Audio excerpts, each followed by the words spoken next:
자, 최근 관덤핑 과세가 더해지면서 오늘 장에서는 화학과 철강 업종이 좀 큰 폭으로 밀려났어요. 또 명절을 앞두고 있는데도 불구하고 수혜 업종들, 유통주나 항공주, 또 이 여행주와 같은 업종들이 좀처럼 상승세를 타지 못하고 있는데요. 그렇기 때문에 반도체 관련주가 조금 더 두드러지지 않나라는 생각이 들어요. 이 부분에 대해서 어떻게 생각하고 계신가요? 네, 오늘 우리 시장을 보면 우리가 특히 이제 기관들 입장에서 봤을 때 장기 투자입니다. 현재 우리가 어디다 초점을 맞출 것이냐. 사실 펀드 운영을 할 때 전반적인 포트폴리오 구성을 어떤 특정 섹터에 쏠려서는 안 된다는 것이죠. 균형을 맞춰야 됩니다. 자, 그럼에도 불구하고 시장 내부를 들여다보면 특정 섹터, 엄밀히 정확하게 얘기하면 IT 섹터입니다. IT 섹터 외에는 특별히 매력을 느끼기가 좀 어려운 어떤 측면에서 약간 불안한 측면이 있는 그런 모습으로 진행이 되고 있습니다. 즉 특정 섹터로 투자 대상이 슬림화되는 것이 어느 정도 다시 완화돼야 된다는 건데 그것이 심화되고 있는 모습을 볼 수가 있다는 것이죠. 오늘 특별히 그동안 그나마 IT 섹터, 특히 이제 반도체입니다. 반도체에 견주어서도 실적을 비춰서 봤을 때 결코 뒤지지 않는 섹터, 즉 현재 크게 3분기, 4분기 실적 호전이 기대되는 섹터로 현재 관심을 모았던 섹터가 바로 화학 섹터입니다. 한 석유, 정제도 마찬가지고요. 석유화학 제품도 마찬가지죠. 자, 이들 섹터 및 또 철강 쪽도 3분기, 4분기 실적 전망이 나쁘지 않습니다. 이들 종목이 동시에 크게 밀리는 거의 무차별적으로 다 밀리는 그런 모습이 나타났다는 것인데요. 역시 앞에서 말씀을 드렸던 사드 보복 문제입니다. 이 사드 보복 문제가 단순히 소비재에 국한되지 않고 산업재 쪽으로 확대될 수 있는 그러한 불안한 분위기, 이런 것 등이 이들 종목의 주가를 크게 떨어뜨리는 악재로 작용된 듯합니다. 오늘 나온 내용을 보면 이렇습니다. 중국의 사드 보복 차원에서 그런 것인지 어쨌든 갑작스럽게 특정 석유화학 제품에 대해서 현재 반덤핑 조사를 한다는 내용이 보도를 통해서 전달이 됐습니다. 내용을 보면 일반적인 범용 석유화학 제품은 아닙니다. 문제는 최근 그 빈도수가 높아지고 또 현재 북한 문제와 관련돼서 지금 현재 우리나라와 중국과의 관계가 더욱 소원해지고 있는 그런 상태이죠.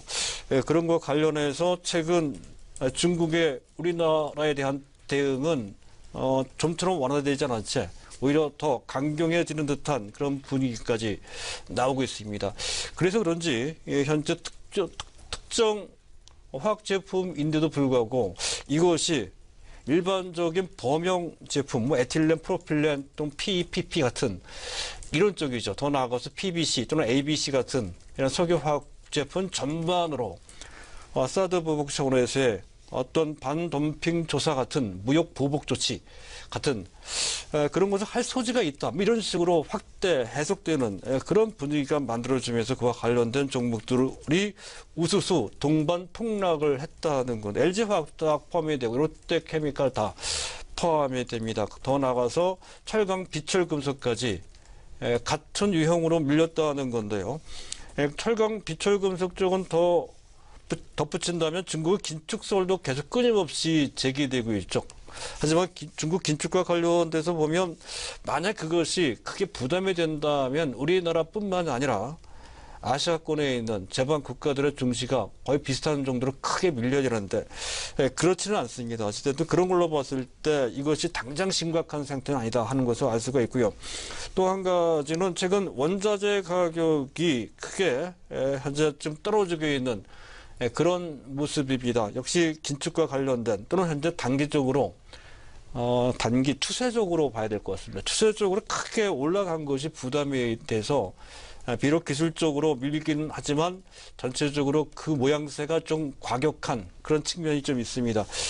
그런 것과 더불어 한 가지 덧붙인다면 철강과 관련돼서는 특히 미국의 지금 관세 이것도 무역 반덤핑 관세 정도 될 것 같습니다. 그런 관세 부과가 우려된다는 소식도 전해지면서 철강주들도 실적이 우량하다라고 했던 포스코 아직까지도 그 흐름에서 벗어나지 못한 채 폭락 대열에 합류하는 모습으로 비화됐다는 건데요. 이런 것, 현재 이 모습이 사실 너무 지나치게 반응한 것 같습니다만은 당장 이 문제가 빠른 시일 내에 해결된다 이렇게 보기에는 지금 시점으로 봤을 때 현재 초장기 연휴를 앞둔 상태 하에서는 당장 크게 기대하기 어려운 측면이 약간 좀 있는 상태고요. 또 현재 이들 산업재뿐만이 아닙니다. 금융주나 또 우리 시장 현재 내수주도 우리 정부 중국이 아닌 정부의 규제 리스크에서 좀 자유롭지 못한 그런 측면이 좀 있다는 것이죠. 일단 금융주 같은 경우에는 부동산 규제 때문에 대출 시장이 위축된다는 것이고 예대 마진에 대한 부정적인 시각이 좀 있죠. 또 최근 들어 카뱅 돌풍 때문에 좀 수수료 마진 훼손 우려가 좀 있는 상태 하에서 전반적으로 그나마 안정적이긴 하지만 그 부분 때문에 탄력이 좀 제한될 소지가 있다 하는 것이고요. 유통식음료 쪽은 그렇지 않아도 내수가 부진한 그런 토에 김영란법도 부정적인 작용을 좀 하고 있는 그런 상태에서 또 현재 리테일 즉 편의점 같은 경우에는 최저임금 인상이 크게 악재로 작용되고 있죠. 또 엊그제 나온 프랜차이즈 파리바게트와 관련된 제빵사 현재 그 본사 고용 문제 이런 문제에도 또 규제 리스크로 작용되고 있는 그런 상태이고요. 제약 바이오 같은 경우는 그나마 최근 들어서 어느 정도 강한 반등을 하고 있습니다만 항상 밸류 부담을 안고 있는 그런 상태이고요. 또 일부 인기 종목들 같은 경우는 단기적으로 너무 많이 올라와서 또 상당히 기술적으로 부담되는 그런 상황입니다. 더군다나 만약에 긴축 상황이 조금 더 강화되는 그런 모습과 함께 위험자산을 회피하는 그런 모습으로 진화되게 되면 고밸류 종목들은 다소 불리한 환경이 만들어질 수도 있습니다. 또 한 가지는 사실 2015년 7월 달 그 당시 코스닥이 크게 밀린 바 있습니다. 따라서 그와 관련된 일종의 정신적 트라우마도 좀 있는 상태라는 것이죠.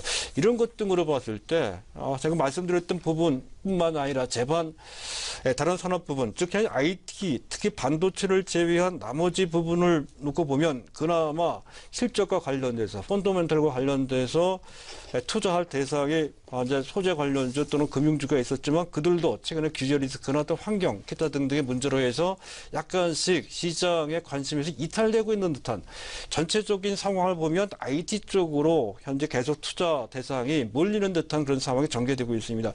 이것을 우리가 어떻게 시장, 우리 포트폴리오에 접목시킬 것인지 균형을 찾아서 그 해법을 연구를 좀 해볼 필요가 있겠습니다.